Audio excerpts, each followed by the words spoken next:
Company का मालिक मुसलमान, वो अपने वर्कर्स को सैलरी देने में बहुत सताता था। पहली तारीख को कभी नहीं, 15 तारीख को, 18 तारीख को, 20 तारीख को, कभी सैलरी नहीं, 2-2 महीने की मिला के देता था। उसकी आदत थी, उसकी रिवायत, सैलरी देने में सताना, सता के देना, वक्त पे नहीं देना। अल्लाह का करना ये हुआ, किसी मस्जिद में नमाज के लिए गया हुआ था बेचारा वो मालिक। इमाम साहब नमाज पढ़ाने के बाद छोटा सा दर्ज हदीस दे रहे थे। हदीस क्या थी? आतुल अजीर अजरहु क़ब्ल अन यजिफ़ अरक़ुहु। मजदूर को उसका पसीना सूखने से पहले उसकी मजदूरी दे दो। इंतजार मत करवाओ, सताओ मत, लेट मत करो, उसका पसीना सूखने से पहले उसकी मजदूरी दे दो। हाँ, वो हदीस उसके दिल पे असर कर गई, उसके ज़मीर ने मलामत।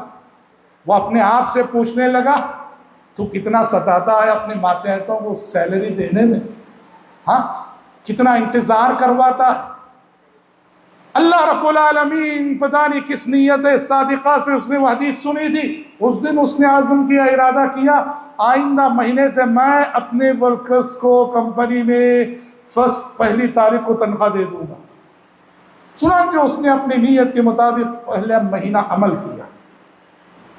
लोगों को हैरत हुई, ताज्जुब हुआ, लेकिन कभी कभार हो जाता है, झूठा भी कभी सच बोल देता है, बेईमान भी कभी ईमानदार, लोग ऐसा समझे। मगर दूसरा महीना आया, पहली तारीख को मिल गई, तीसरा महीना आया, पहली तारीख को मिल गई।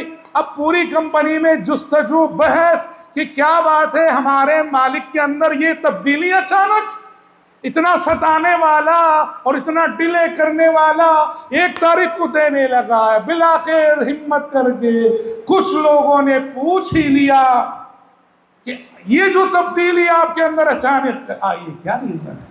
उसने कहा कि भाई कुछ नहीं, मैं तुम लोगों को सैलरी देने में बहुत लेट करता था।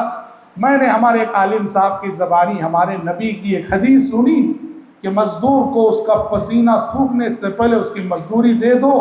तो मेरे ज़मीर ने मुझे मलामत की और उस हदीस की वजह पर, उस हदीस पर अमल करते हुए अब तुम्हें वक्त पे देने लगा हूँ। कहते हैं बस इतना उसने कहा था। इस बात को सुनकर कई गैर मुस्लिम वर्कर्स मुशर्रफ ब इस्लाम हो गए।